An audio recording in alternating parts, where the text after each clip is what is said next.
अस्सलाम वालेकुम गाइस, क्या हाल चाल हैं। उम्मीद करता हूँ आप सब खैरियत से होंगे। आज हम देखेंगे FIA एक्ट 1974 का तीसरा हिस्सा।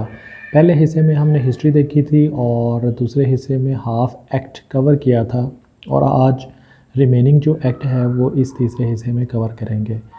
आज का हमारा पॉइंट है power to amend the schedule. Schedule को चेंज करने की पावर किसकी होगी। जो फेडरल गवर्नमेंट है उसको पावर है इस एक्ट के अंदर कोई भी एंट्री चेंज करने की, डिलीट करने की, लेकिन उस सूरत हाल में कर सकता है जब ये चेंजिंग की जो नोटिफिकेशन है वो ऑफिशियल गज़ट के ऊपर ये पब्लिश करेगा। Next, delegation of powers.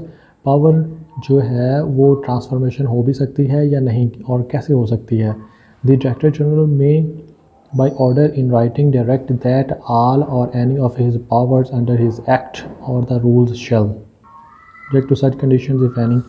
इसमें कह रहे हैं कि जो डायरेक्टर जनरल है ये अपनी पावर्स जो एक आईजी के इक्वल है वो अपनी एजेंसी के किसी भी मेंबर को ट्रांसफ़र कर सकता है ये पावर्स, लेकिन कैसे। Order in writing, in written form order देगा और उस बंदे को का नाम स्पेसिफाई करेगा जिसको ये अपनी पावर्स जो है वो ट्रांसफ़र कर रहा है। ठीक है, इन रिटन फॉर्म ये पावर्स ट्रांसफ़र कर सकता है।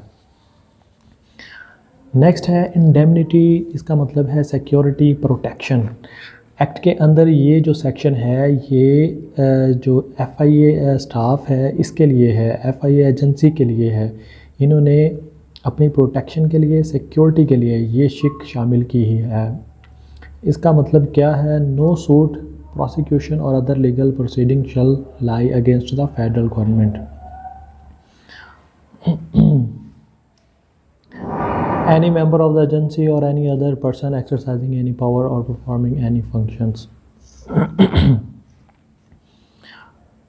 इसमें क्या है कि एजेंसी अगर किसी के ऊपर रेफरेंस दायर करती है, कोई किसी इन्वेस्टिगेशन के दौरान किसी के ऊपर कोई केस करती है, तो वो बंदा इस एजेंसी के ऊपर या फेडरल गवर्नमेंट के ख़िलाफ़ कोई सू नहीं कर सकता, कोई केस नहीं कर सकता।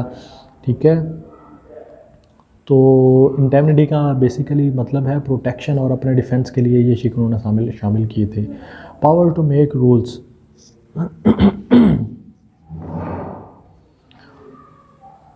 द फेडरल गवर्नमेंट में by notification in the official gazette में rules for carrying out the purpose of this act. जो गवर्नमेंट है वो बाय नोटिफिकेशन से क्या कर सकती है, अपनी पावर एक्सरसाइज कर सकती है। और कौन सी एक्सरसाइज पावर्स हैं इसके पास। The term and condition of service of the director general and other member of agency and the qualification of recruitment to various posts. जो DG है और दूसरे मेंबर्स हैं एजेंसी के, इनकी जो terms and conditions of services, इनकी service की जो टर्म्स एंड कंडीशंस हैं, लाइक इनकी सैलरी कितनी होगी, इनको BS स्केल कौन सा दिया जाएगा, और इनकी कितनी प्रमोशन होगी, ये जो भी है ये फेडरल गवर्नमेंट अपने पास पावर रखती है। किसी का भी रद्द-बदल कर सकती है, लेकिन वो बाई नोटिफिकेशन होगा और ऑफिशियल गज़ट के अंदर पब्लिश भी होगा।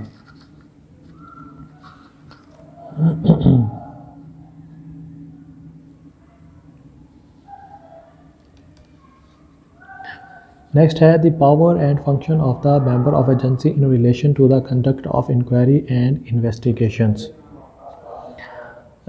ये जो एजेंसी के मेंबर्स हैं इनके काम करने का तरीका और इनकी जो पावर्स हैं इसमें भी रद्द-व-अमल कर सकती है federal government by publishing in official gazette. ठीक हो गया जी। नेक्स्ट है the power of inspector general of police under police act 1861 which shall be exercisable by the director general. ये मैं ऑलरेडी बता चुका हूँ, लेकिन मैं दोबारा फिर बताता हूँ कि जो DG है इसकी पावर्स एक प्रोविंशियल IG के इक्वल होती हैं। तो दोबारा इसको इन्होंने कहा है कि ये पावर एक्सरसाइज कर सकता है, और मज़ीद क्या कर सकता है वो भी देखते हैं।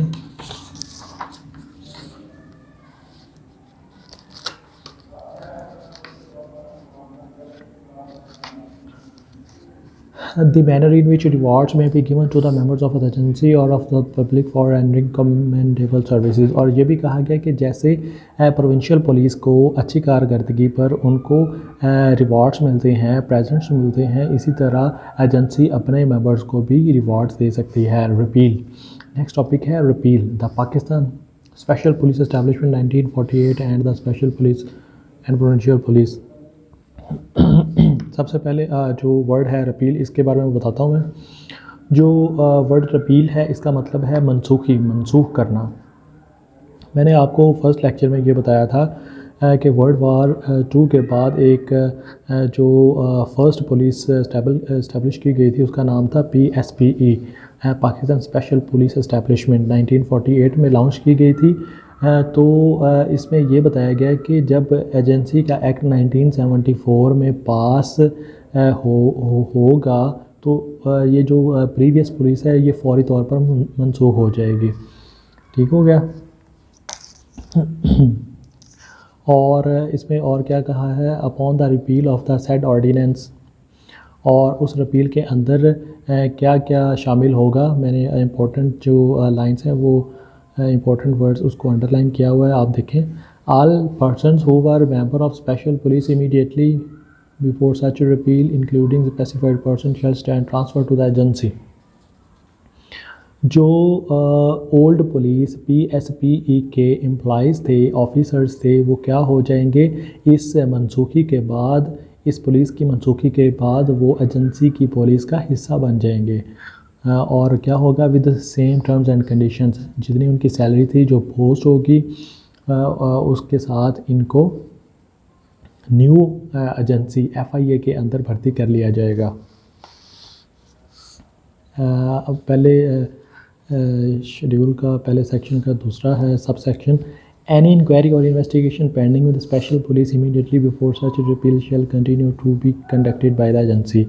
ऐसे केसेस, ऐसी इन्वेस्टिगेशन जो PSPE इस एक्ट के पास होने से पहले कर रही थी वो फौरी तौर पर इस मनसूखी के बाद एजेंसी को ट्रांसफ़र कर दिए जाएंगे, वो तमाम cases. Notwithstanding the repeal of the said order, but subject to subsection, every specified person shall continue to be appointed in under the provincial police। और कह रहे हैं कि जी every specified persons, कुछ specified persons भी थे जो दूसरे डिपार्टमेंट से इस PSPE के अंदर लाए गए थे, वो भी क्या कर सकते हैं, उनको और under the provincial police which is holding post before the commencement of this act. जो स्पेसिफाइड पर्सनस है उनको प्रोविंशियल पुलिस के अंदर सेम पोस्ट और सेम टर्म्स एंड कंडीशन से जॉब दी जाएगी। On the recommendation of the director general and with the concurrence of the provincial government concern the federal government में direct that such of. ठीक है जी, वो कह रहे हैं जी जो स्पेसिफाइड पर्सनस है ना जी, स्पेसिफाइड पर्सनस वो भी एजेंसी के अंदर आ सकते हैं, but only on the recommendation of the director general. अगर जो डायरेक्टर जनरल है वो कह देता है कि जो स्पेसिफाइड पर्सनस हैं वो बड़े काबिल हैं और बड़ा अच्छा काम कर रहे थे PSPE के अंदर, तो वो उसको अपनी एजेंसी के अंदर भी ले सकते हैं, लेकिन उनको 30 दिन का नोटिस दिया जाएगा और उस 30 दिन के अंदर वो अपनी विलिंगनेस का इजहार करके एजेंसी को में शामिल हो सकते हैं। Willingness to the serve in or under the agency. Next क्या है जी, as specified person refer to in class A and 2 and a person in respect of home direction is issued under subsection 4। इसमें ये कह रहे हैं कि जो स्पेसिफाइड पर्सनस हैं और किसी और डिपार्टमेंट से आए हुए हैं और उनको अगर PSPE के अंदर लगाया गया है तो उनकी जो पोस्ट है फौरी तौर पर सीज़ कर दी जाएगी। And cease to hold a post in under provincial police, जो जो पुलिस के अंदर इनको जो पोस्ट दी गई थी वो फौरी तौर पर सीज़ होगी और इनको एजेंसी के अंदर एक न्यू पोस्ट क्रिएट करके वहाँ भर्ती किया जाएगा with same terms and conditions. जो भी उनकी सैलरी होगी, उनकी जो पोस्ट होगी, and that all will be the same।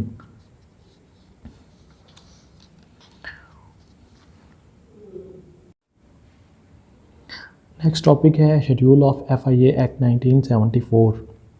जो फेडरल इन्वेस्टिगेशन एजेंसी है वो किन लॉज के ऊपर और किन क्राइम्स को इन्वेस्टिगेट करेगी और किन सेक्शंस को देखेगी, ये नीचे कुछ शेड्यूल और सेक्शंस दिए गए हैं। ये जो तकरीबन 96 हैं ऑफेंसेस पनिशेबल अंडर सेक्शन, ये 96 जो सेक्शंस दिए गए हैं ये पाकिस्तान पीनल कोड के हैं। पाकिस्तान पीनल कोड आपको पता ही है, पीपीसी ताज़ीरात पाकिस्तान के अंदर जो भी लॉज़ हैं, पाकिस्तान जिन लॉज़ के ऊपर काम कर रहा है, चल रहा है, वो पीपीसी है, उसको पाकिस्तान पीनल कोड कहते हैं। ये उन्हीं में से जो मेन जो सवेयर किस्म के हैं और जो एफआईए के रिलेटेड हैं उन सेक्शंस को निकाल के, वैसे तो बहुत ज़्यादा है, उसमें से 96 निकाल के इन्होंने एफआईए में दिए हैं कि ये जो स्पेशलाइज्ड सेक्शंस हैं इनको एफआईए डील करेगी। जैसे 120B, 121, 122 से लेके 124 तक जो सेक्शंस हैं ये हैं, ये अगर कोई बड़ा क्राइम होता है, उसकी कोई बंदा साजिश करता है तो वो इस कैटेगरीज़ में आएंगे, इन सेक्शंस में। तो इनको ये सभी सेक्शंस को एफआईए देखेगी।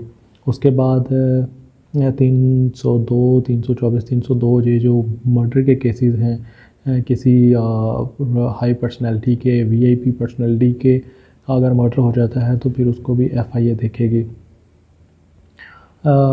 उसके बाद ये जो 402 है फ्रॉड की है, ये सारे 402 वाली जो सीरीज़ है ये फ़्रॉड केसेस हैं। जितने भी फ़्रॉड होते हैं वास्ट स्केल पर और बहुत बड़े पैमाने पे जो होते हैं फ़्रॉड, उसको एफआईए देखती है। और नेक्स्ट हम देखते हैं कौन सा शेड्यूल है।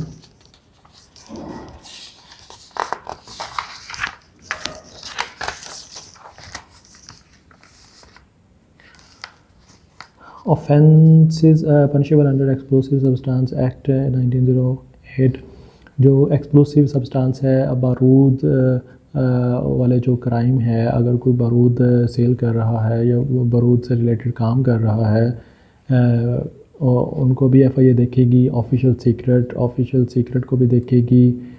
फॉरेनर्स एक्ट, फॉरेनर्स पाकिस्तान के अंदर किन लिमिट्स में रहेंगे, कितनी देर रहेंगे और क्या कर सकते हैं, उसको भी एफआईए देखेगी। प्रिवेंशन ऑफ करप्शन को भी रोकेगी। फॉरेन एक्सचेंज, एक करेंसी को दूसरी करेंसी में चेंज करने का जो प्रोसेस होता है उसको भी एफआईए देखेगी। Import and export, banking companies हो गई। पाकिस्तान आर्म्स ऑर्डिनेंस, जो आर्म्स हैं, असलाजात हैं, ये कौन रख सकता है और इसको शो नहीं कर सकते, असले को अपनी सिक्योरिटी के लिए ज़रूर रख सकते हैं, तो इनको भी एफआईए देखेगी। इन किस्म के इनसे रिलेटेड क्राइम्स को एफआईए पकड़ेगी। नेक्स्ट है कस्टम, जो भी प्रोडक्ट्स फॉरेन इंपोर्टेड प्रोडक्ट्स के ऊपर कस्टम लगता है उसको भी एफआईए देखेगी। फॉरेन एक्सचेंज रिपैट्रिएशन रेगुलेशंस, रिपैट्रिएशंस होता है जो मुल्क से बाहर पैसा पड़ा होता है उसको वापस कैसे लाना है, वो भी एफआईए देखेगी। एसेट्स, फॉरेन एसेट्स, अगर किसी ने दूसरे मुल्क के अंदर मनी लॉन्ड्रिंग करके एसेट्स बनाए हैं उसको भी एफआईए देखेगी। हाई ट्रिसन, अगर कोई बहुत बड़ी हुई है, बहुत बड़ा जुर्म हुआ है जिसमें कत्ल का मामला हो, हाई ट्रिसन, कत्ल के मामले को भी एफआईए देखेगी। प्रिवेंशन ऑफ एंटी नेशनल, अपने मुल्क के ख़िलाफ़ कोई हेट स्पीच करता है उसको भी एफआईए देखेगी। नेक्स्ट है बैंक नेशनलाइजेशन को भी एफआईए देखेगी। पासपोर्ट हो गया, ड्रग्स हो गया, immigration ordinance, exit from Pakistan जिसको ईसीएल कहते हैं, ईसीएल लिस्ट को भी एफआईए देखेगी। एंटी टेररिज्म, जो भी दहशतगर्दी के इवेंट्स हैं, को अवामिल हैं, उनको भी एफआईए देखेगी। एंड पे भी कुछ सेम शेड्यूल्स हैं। ये वो सेक्शंस हैं जिनको एफआईए, जिनका लीडिंग जो है किरदार वो ये सेक्शंस हैं, इनमें ये है inter provincial scope interested agency by the federal government. ये टेररिज्म अगर इंटर प्रोविंशियल है वो भी देखेगी और फेडरल लेवल पे है वो भी FIA देखेगी।